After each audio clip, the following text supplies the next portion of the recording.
nombre es Baltasar Rodríguez y yo soy arquitecto senior dentro de IBM. Esto quiere decir que me llevan con algunos de los clientes más importantes que tenemos para efectos de diseñar soluciones y adicionalmente lidereo la práctica de blockchain dentro de IBM de México.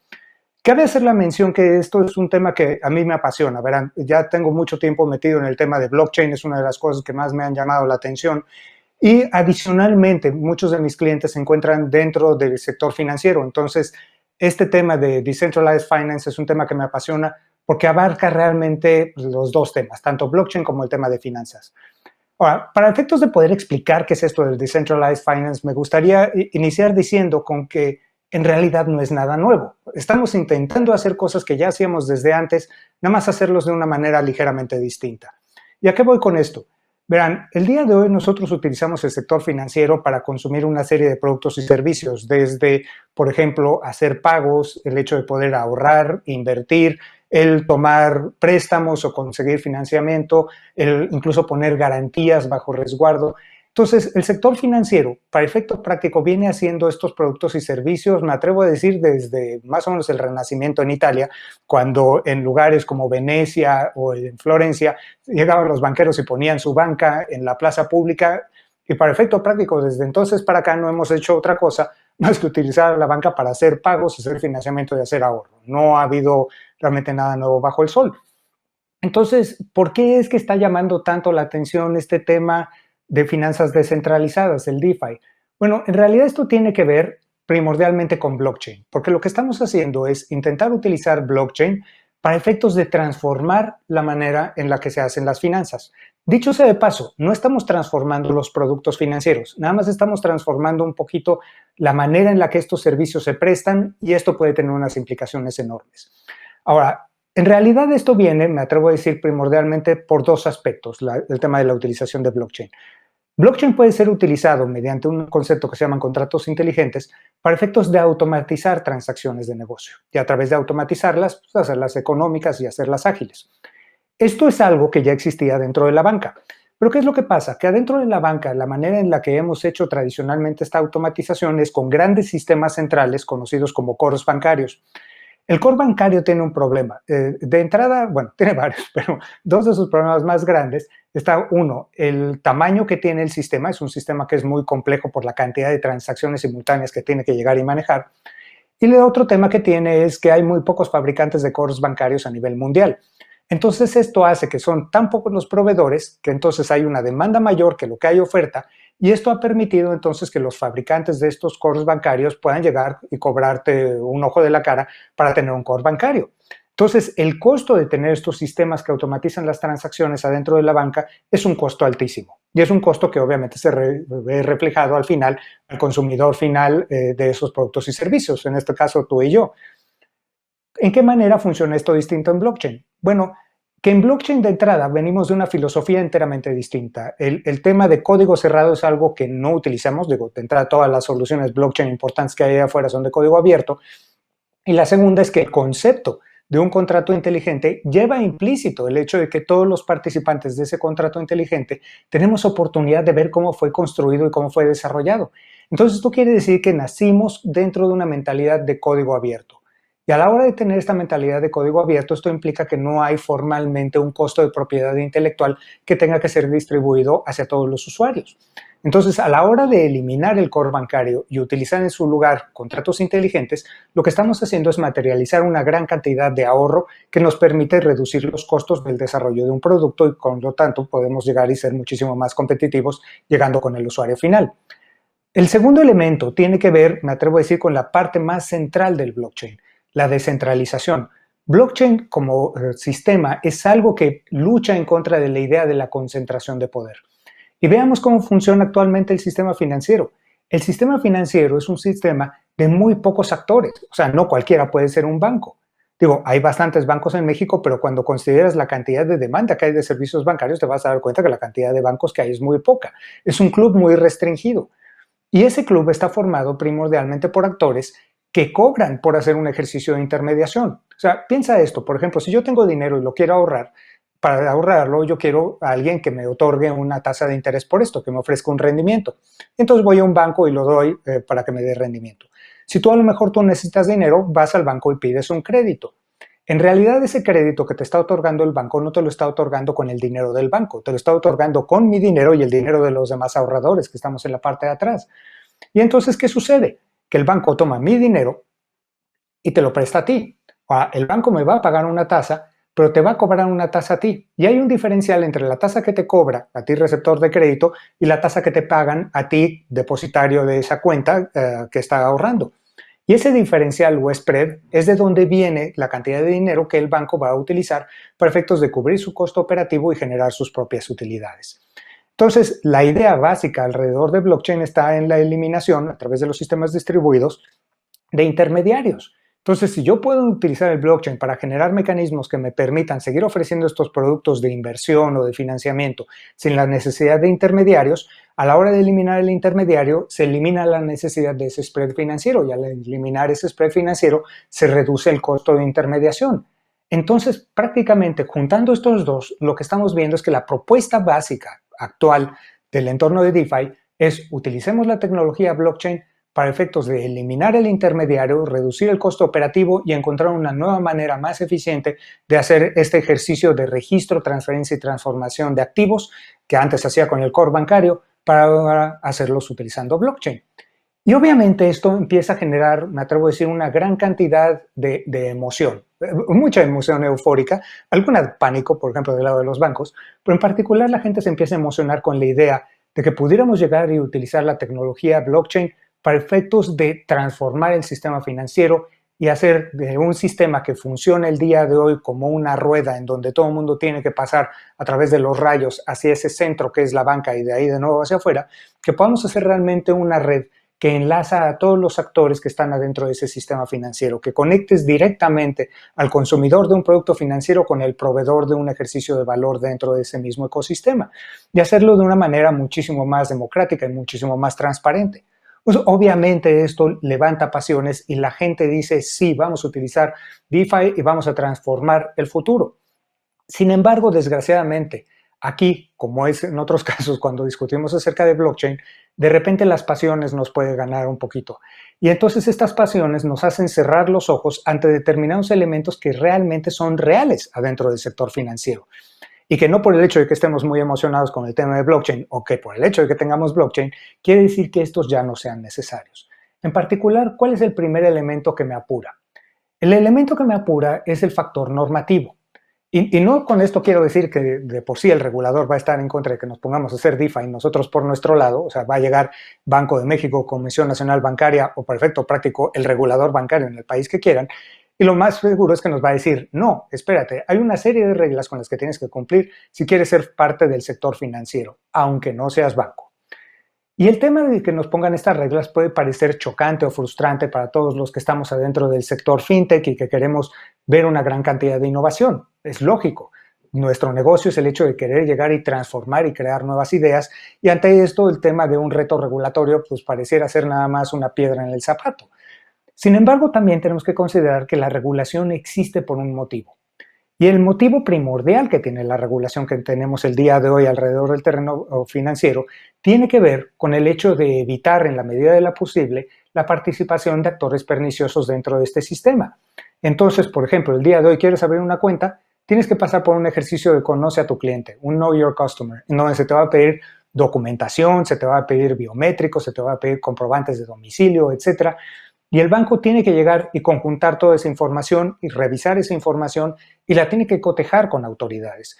Entonces esto quiere decir que se tiene que voltear, por ejemplo, con el INE, con el SAT, con el RENAPO, para validar que tú eres tú, que efectivamente esa identidad no es una identidad falsa o apócrifa, que efectivamente vives en donde vives y con esto iniciar el primer paso que es conocer quién demonios eres tú. Ahora, parte de lo que estás intentando hacer con esto es evitar que entren identidades falsas adentro del sector financiero. Y esto podría sonar Big Brother, pero en realidad lo estamos intentando hacer para evitar que entre el crimen organizado, por ejemplo, dentro del sector financiero. Una vez que ya entraste, Después todavía tenemos que hacer otra serie de ejercicios de validación. Tenemos que checar que no te encuentres en alguna de las listas negras debido a que tengas actividades extrajudiciales, que pudieras tener, por ejemplo, temas de pertenecer al narcotráfico, que pudieras estar haciendo lavado de dinero, que estuvieras haciendo triangulación tributaria con otras autoridades o con paraísos fiscales. Y entonces tienes que entrar por todo un ejercicio que es el ejercicio de PLD, prevención del lavado de dinero o anti-money laundering en inglés, que es realmente una monserga por la que tienen que pasar todos los bancos para efectos de demostrar que tú eres un actor que no pertenece al crimen organizado, que no eres narco o que no eres terrorista. Y en realidad, el gran espíritu atrás de toda esa normatividad está para asegurarnos entonces que el sector financiero le da servicio sí a las personas que tienen derecho a tener ese servicio, pero que no está siendo utilizado por estos actores perniciosos para efectos de lavar dinero o financiar actividades ilícitas. A lo mejor si tú eres un emprendedor y quieres tener un desarrollo fintech, podrías pensar que sí, ok, entiendes esto, pero esto es una monserga que se pone en contra de tu capacidad de poder hacer negocio. Tú podrías decir, yo no soy criminal, a mí qué más me da, yo no debería de estar sujeto a estos temas. Pero en realidad tenemos que considerar que cuando estamos otorgando servicios financieros a la comunidad, también tenemos una obligación moral. Y de una manera o de otra, todos tenemos que hacer nuestra parte para evitar que esos actores perniciosos formen parte del sistema financiero. Porque tú podrías decir, yo no estoy haciendo negocios directamente con el narco, pero si el dinero con el que estás operando provino de un origen ilícito o el dinero que tú estás invirtiendo va a dar un destino ilícito, de una manera a lo mejor sin tu conocimiento, estás ayudando a la generación de un ilícito. Y al final del día, formamos parte de una sociedad. Entonces, de la misma manera en la que tienes que ser consciente alrededor de reciclar tu basura, de no tirarla, porque vives dentro de un ecosistema, en el ecosistema no hay tal cosa como afuera de ese ecosistema. Entonces no puedes tirar la basura y nada más porque no la ves creer que esa basura no va a tener un impacto. Toda la contaminación que tú estás generando acaba teniendo una retroalimentación hacia el ecosistema y tú como parte de ese ecosistema vas a acabar sufriendo las consecuencias a través de temas como calentamiento global o temas como contaminación ambiental. Lo mismo sucede con el dinero dentro del sector financiero. Si tu dinero acaba viniendo de un origen ilícito o yendo a un destino ilícito, las posibilidades entonces de que un crimen fortalecido por esos mismos recursos financieros pueda acabar teniendo un impacto más grande sobre la sociedad se ve exponenciado. Y tú, al formar parte de esa sociedad, también vas a ser víctima directamente de esas organizaciones criminales que tienen más potencia. Entonces, por encima de lo que el regulador nos está pidiendo, tenemos que ser conscientes que esa regulación existe por un sentido y que en gran medida también nosotros lo que tenemos que hacer es encontrar mecanismos, a lo mejor innovadores, no necesariamente los mismos que la banca, pero mecanismos que sigan el mismo espíritu, que puedan llegar y asegurar la identidad de las personas, el hecho de que estas personas están utilizando para buenos fines el dinero que están metiendo o sacando del sistema financiero. Entonces, aquí, ¿qué es lo que podríamos hacer? Yo creo que tenemos que ser conscientes que sí podemos utilizar la tecnología para reducir el costo, pero darnos cuenta de que hay un límite de hasta dónde podemos llevar esa reducción de costo y que ese límite no puede ir más allá de lo que es el cumplimiento normativo. Porque si tú intentas eliminar esos controles normativos, va a llegar el regulador y el regulador te va a cerrar el changarro. Entonces, definitivamente no va por ahí. Y la otra es que tenemos que reconocer que de esa tasa de intermediación que nos está cobrando el día de hoy el banco, sí una parte importante definitivamente se va para cubrir sus utilidades y las utilidades de los accionistas, pero el costo más grande que tiene en la operación un banco es el cumplimiento normativo. Entonces tenemos que ser conscientes de esto. Y esto no quiere decir nada más que tengamos que asumir el hecho de que vamos a tener que tener un costo normativo que vamos a tener que cubrir, sino que, y aquí es en donde empieza parte del reto a nosotros los innovadores dentro de la comunidad, que es que de la misma manera en la que estamos utilizando tecnologías como blockchain o otras tantas que pudiéramos traer a la mesa como sería inteligencia artificial, que pudiéramos utilizar esto adentro del territorio de DeFi, no nada más para reducir el costo transaccional típico o eliminar el costo de intermediación que tiene el banco, sino utilizar estas mismas tecnologías para efectos de lograr esos efectos normativos o de control que está buscando el regulador. Entonces, por ejemplo, si para el regulador y para el ecosistema es sumamente importante el hecho de tener identidades claras y evitar identidades apócrifas, factiblemente podríamos utilizar la tecnología para resolver el tema de identidad. Y el día de hoy, por ejemplo, existen muchos ejercicios utilizando blockchain, utilizando un paradigma que se conoce como identidad libre y soberana.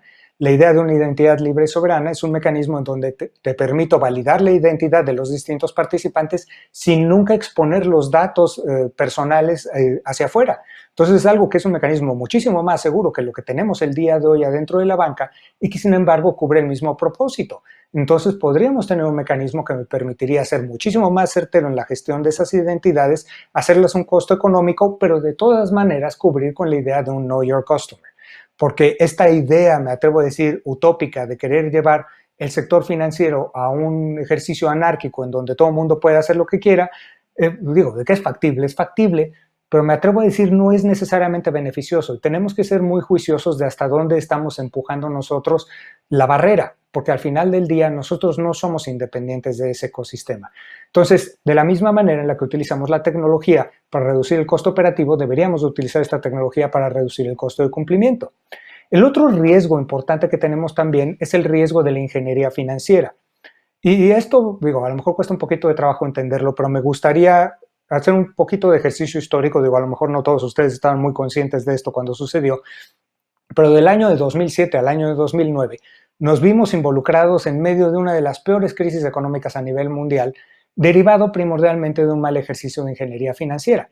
En aquel entonces, algunos banqueros de inversión en los Estados Unidos empezaron a desarrollar un nuevo tipo de derivado en donde lo que hicieron fue crear un instrumento en donde metían otros instrumentos, en este caso hipotecas, las metían, recibían una calificación que las marcaba como hipotecas libres de riesgo, pero en realidad era una mezcla de distintos tipos de hipoteca y entonces ellos vendían como documentos de inversión, instrumentos de inversión de bajo riesgo, cosas que realmente tenían muy malas inversiones metidas ahí dentro, lo que eran conocidos como los créditos ninja. Esto es, créditos que se le daban a personas que no tenían trabajo y que no tenían ingresos. Entonces, este ejercicio de ingeniería financiera fue tan mañosa la manera en la que lo hicieron, que incluso expertos dentro del terreno bancario no tenían manera de darse cuenta de que ese riesgo estaba embebido ahí dentro. Entonces, no nada más timaron una buena cantidad de inversionistas, timaron a muchos bancos haciendo esto. Y lo peor del caso es que cuando entra el gobierno para hacer el rescate del sistema financiero a nivel mundial, los distintos gobiernos, entran y rescataron para colmo de todo a los primeros creadores de esos desperfectos financieros y a la gente que estaba allá al final, que se vieron con inversiones que no tuvieron rendimiento, en donde perdieron capital o que perdieron sus casas ante el alza de las tasas de interés, pues definitivamente ellos se vieron afectados y no recibieron el beneficio de la ayuda. Entonces eso les habla acerca de lo pernicioso que puede llegar a ser un ejercicio de ingeniería financiera. Y entonces de repente, cuando tenemos en blockchain estas capacidades de empezar a integrar distintos mecanismos y hacerlos cada vez más complejos, si no hacemos un buen ejercicio de transparencia de la manera en la que estamos generando este valor, existe el riesgo entonces de crear nuevos mecanismos de inversión que generen nuevas crisis financieras.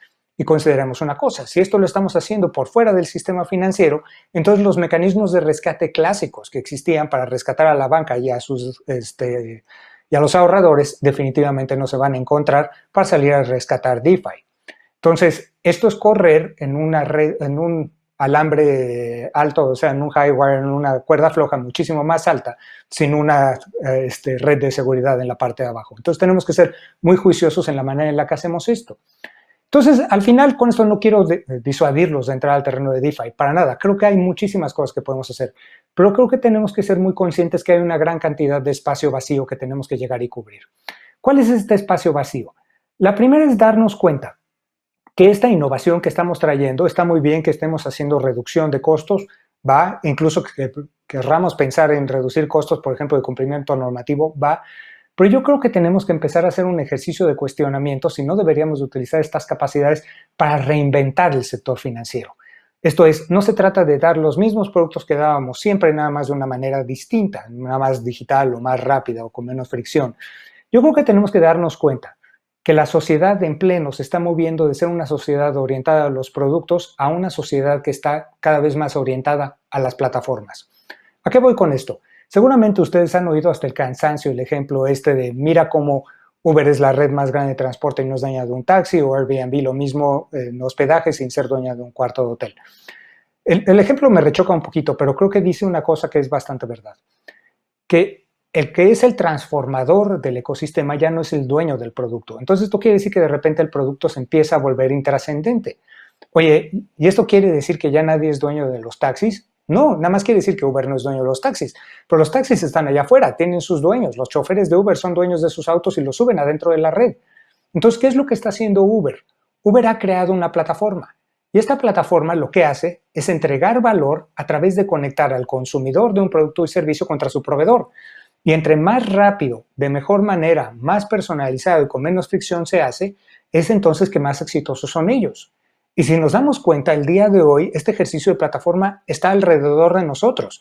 Está en Uber, está en Airbnb, pero también se encuentra, por ejemplo, en Netflix, se encuentra en Amazon, se encuentra en cualquier lugar en donde conectes a un consumidor de un servicio con un proveedor de ese servicio, en donde muchas veces el proveedor del servicio no es el proveedor de la plataforma, como en el caso particular de Uber. Entonces, a lo mejor lo que deberíamos de hacer es apalancar exactamente estas capacidades distribuidas que tiene blockchain para con blockchain llegar y generar una plataforma de integración de servicio financiero.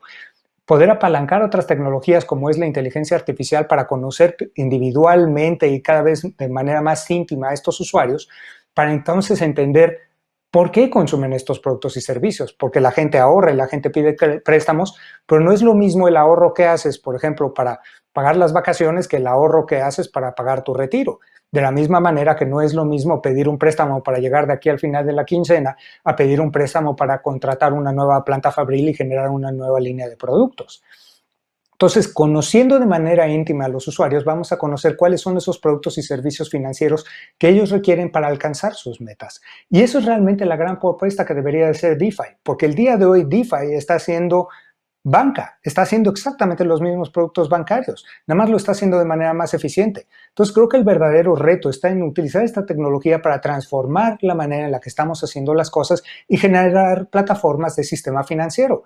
El día de hoy tienes Tinder para hacer tu plataforma de tu vida amorosa, tienes a Twitter para hacer la plataforma de tus paranoias políticas, tienes a LinkedIn para hacer la plataforma de tu vida laboral, pero ¿dónde está tu plataforma para los servicios financieros?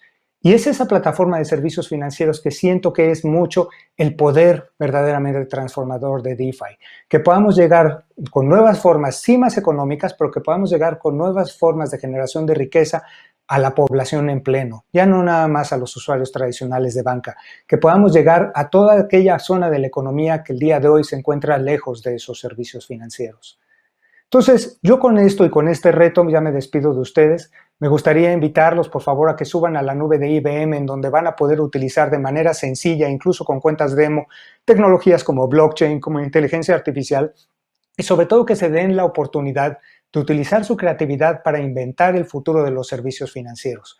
Porque estamos aquí no para hacer lo mismo nada más de una manera más eficiente. Estamos aquí para efectos de intentar reinventar el futuro financiero de nosotros, de todos los mexicanos y de todo el mundo. Entonces, por su atención y por darme la oportunidad de entrar a su casa, muchísimas gracias y no me resta otra cosa más que invitarlos a conectar conmigo en redes sociales. En Twitter soy @CloudBalta, Cloud como de nube y Balta de Baltasar, o si no en LinkedIn soy el único Baltasar Rodríguez que hay en IBM, entonces si tienen alguna duda, quieren preguntar algo o me quieren tirar un insulto, también se vale, lléguenle ahí y los invito a continuar disfrutando de Talentland at Home. Muchísimas gracias.